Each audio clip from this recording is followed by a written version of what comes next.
CIT1 is the code name that we have for the co-response team that the Sheriff's Office is currently piloting. The persons that are involved in the pilot project are Deputy James McCarroll and Bradley Crable, who is a mobile crisis worker from Behavioral Wellness. What their mission is to address mental health crises that come up in the community. And so they ride together, responding to the same call at the same time that's in the field. So Bradley, she's filed reports about people breaking into her home and stealing her jewelry. So I'm going to take that approach. When I arrive on scene, regardless of why I'm there, I've already prepared myself for whatever this person does or whatever this person says. I'll use that to help this individual through the crisis they're going through.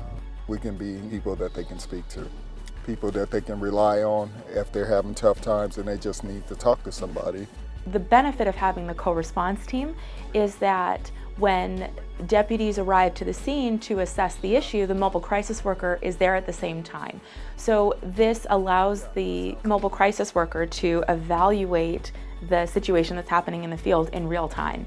This is not how he presents at all. He's completely high or drunk, one out the two. So it benefits the community in that we're getting the right resource to the community member quicker, which is the kind of service that we want to be able to provide. We have a ton of people in the community that have mental health issues. Our goal as a unit is to make contact with these people, see how we can help them, and get them the services that they need. Her friends call her 007. I think she has a pretty substantial imagination.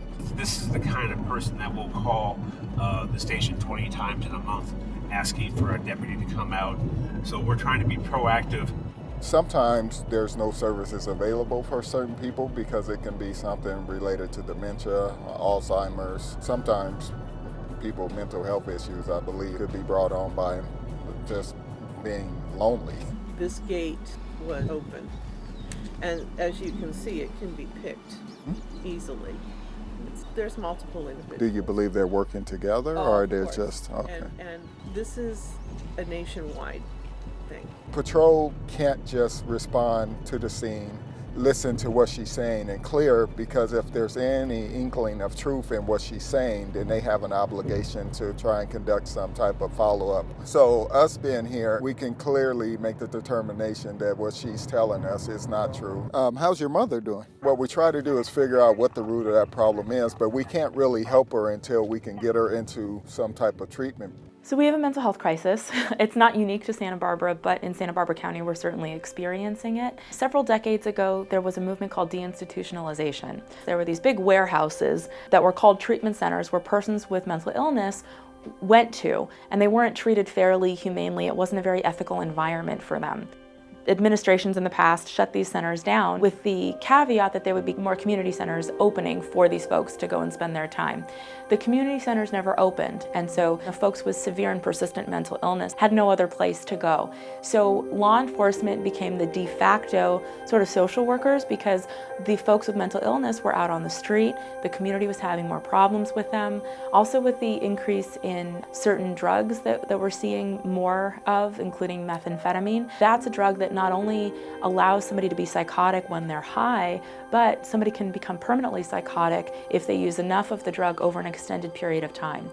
Santa Barbara is the only county in California where law enforcement do not write 5150 holds. 5150 allows law enforcement to detain somebody in a mental health crisis for evaluation and treatment, and they don't necessarily need their consent to do it. At the time that this decision was made several decades ago, there were innovative programs in place where allied agencies worked together to ensure folks in crisis received what they needed. In the years following, the Santa Barbara population has grown without an associated increase in the number of treatment beds or services available. This innovative program I mentioned also no longer exists and hasn't for some time. So these issues have presented many challenges for law enforcement, behavioral health agencies, and our community. This is where co-response is a model that we at the Sheriff's Office feel assists in addressing these challenges head-on right now today, and that's what we've seen. So having the CIT1 team be able to arrive on scene together, you're addressing the need that law enforcement has and the responsibility that mobile crisis has to decide whether or not somebody should be involuntarily detained. Bradley is a mobile crisis worker who's been doing this for, I believe, 14, 15 years. In my opinion, he's one of the best I've dealt with and seen. Unorthodox, but very effective. And at the end of the day, his goal is to make sure that people are treated right and they get the help that they need. And I've always said, give me the guy that's gone through it. That's the dude I want working next to me, because he's been there. And it goes a long ways with people when they know they're talking to someone who's been there. So yeah, Bradley has a history, but it makes him perfect for what we're doing out here. What can I help you with today? I need to go down and get this appointment. Hey Nancy, are we taking you to the ER right now? Huh? We are. Okay, before you get in my vehicle, I'm gonna need to check your bag to make sure you don't have any weapons or anything in there. Okay, is that okay with you? What we're finding is that mental health crises take 2 to 3 times as long to resolve than regular calls for service in the field. So what the co-response team does is, if they respond to a situation where patrol is already there, they will relieve the patrol deputy so they can go back into the field. So now CIT1, James and Bradley, are addressing the issue, and the other patrol units are back out fighting crime. The benefit of having them together also is that they're developing relationships with the most vulnerable folks in our community, and that can prevent future crises. So we're also looking at engaging the CIT team to do preventative work. ER. Yeah. So this team is able to do that, and in turn, we're hoping that what it shows is that there are less mental health crises coming through 911 because more people are engaged in treatment and more people feel supported. What's happening now with CIT1, they have more time to spend not only in the field with the person in crisis, but to provide that warm handoff to our colleagues at the emergency department. So what they'll do is they'll call the hospital ahead of time and they'll let them know that they're bringing somebody in, here's what they saw in the field, here's their symptomology, so that the emergency department at Cottage is prepared to take this individual on. So it's really allowing for better continuity of care between entities.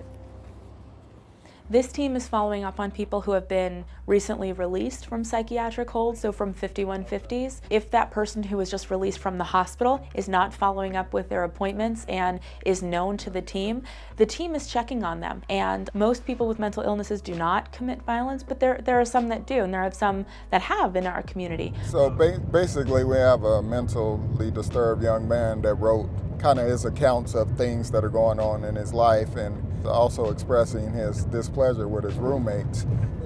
I would say he's a threat to him. He's a threat to the public, and that's one of the reasons he's been on a hold. We're going to go contact this individual, test his temperature, and let him know that because he's going to be released from the mental health facility doesn't mean that no one's going to be paying attention to him. Just basic threat assessment that we'll be doing, making sure that the community is safe. So what this team can do now is follow up on those folks and report anything that needs to be reported. So we have another set of eyes on these folks. In my career, I've had multiple calls that I'll never forget.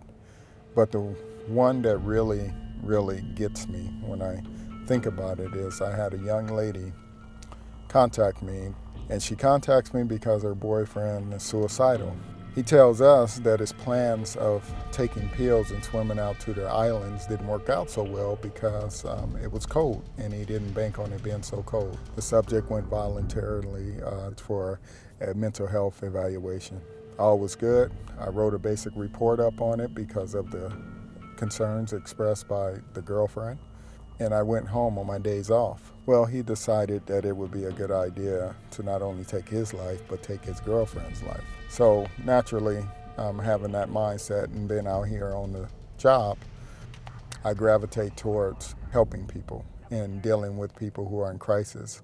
That's the story of why I'm so passionate about what me and Bradley are doing out here.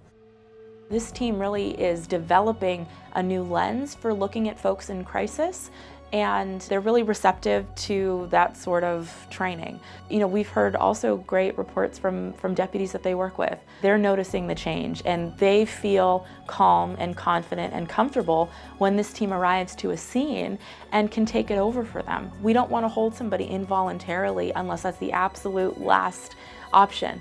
So we're providing this person with more options, which is a great service to the community.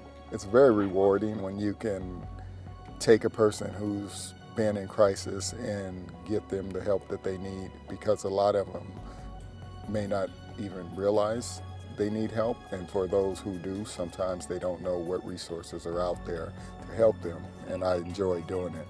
It brings me great joy. I know it brings Bradley great joy too.